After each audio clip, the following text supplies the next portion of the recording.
5 seconds.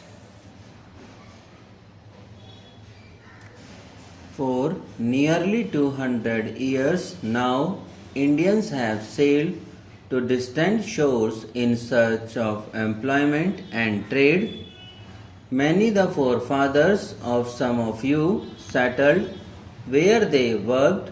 The conditions in the early days of migration were neither easy nor happy, but they worked hard and diligently. Some of them displayed their inherent entrepreneurship and established themselves in business. Early migrants went to Canada, America, and China, and wherever there were British colonial presence. Over the years, the profile of migrants has changed.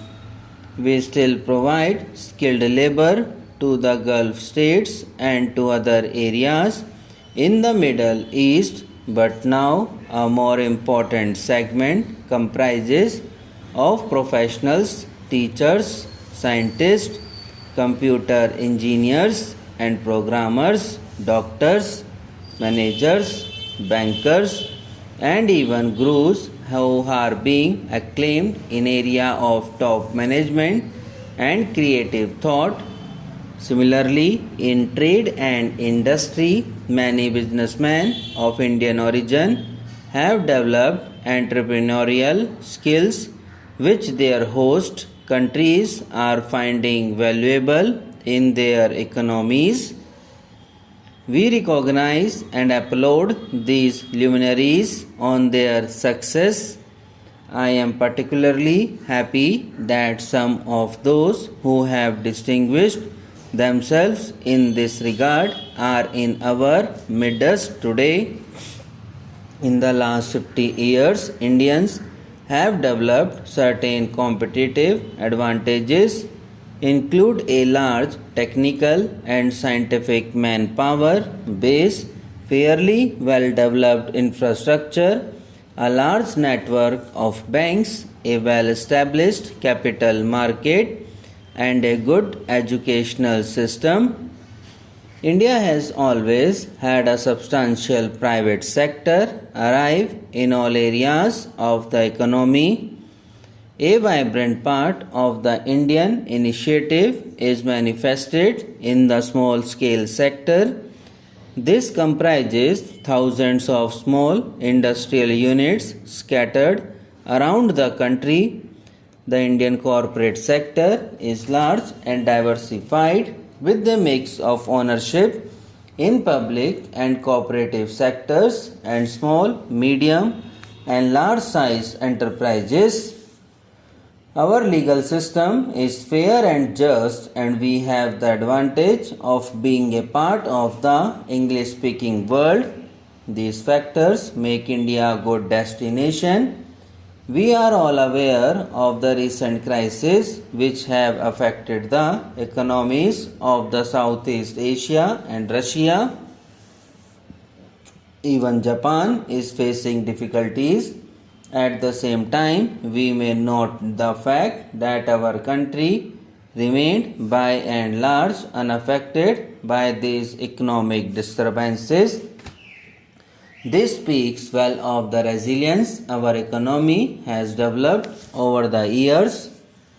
Despite being part of the globalization process, our fundamentals remained strong and helped us to stay on course and prevented any major macroeconomic imbalances.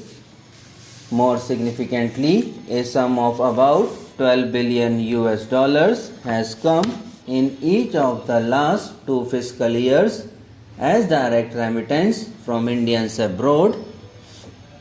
I need hardly emphasize how useful a role these resources have been playing in our economic development efforts.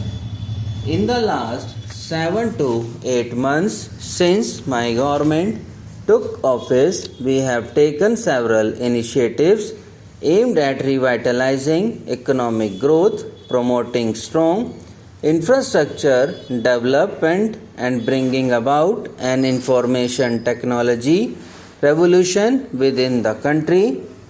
Several of these measures are already under implementation. In certain other cases, legislative bills will need to receive parliamentary approval next month.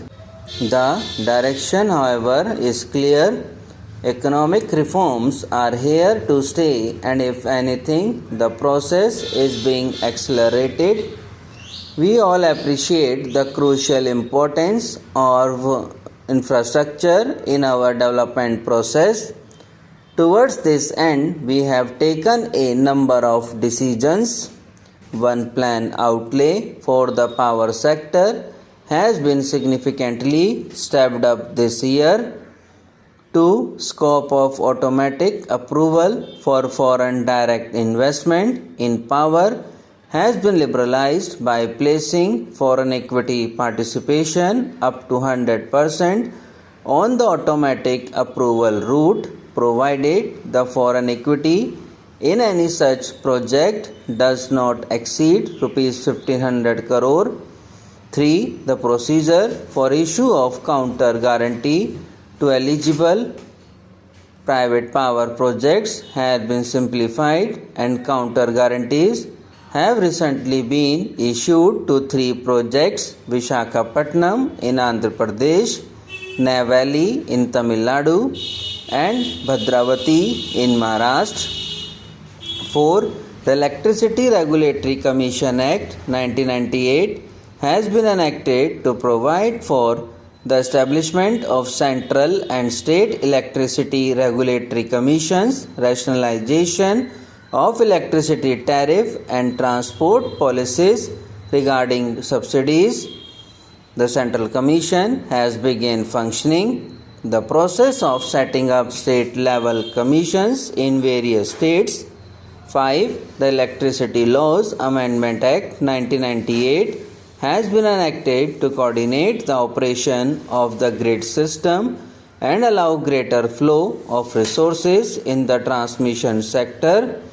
6. In the petroleum and natural gas sector, government has decided to sign production sharing contracts with private parties for 18 exploration blocks covering an area of over 50,000 square kilometers.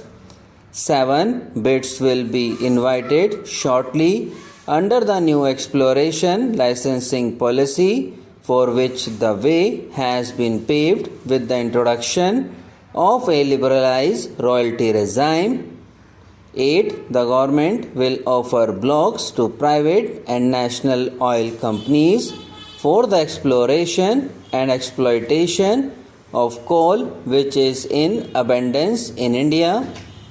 And 9. The process of pricing reforms in the petroleum sector is being carried forward by initiating the dismantling of administrated pricing mechanism in phases from April 1, 1998. Subscribe now and press the bell icon. Never miss an update.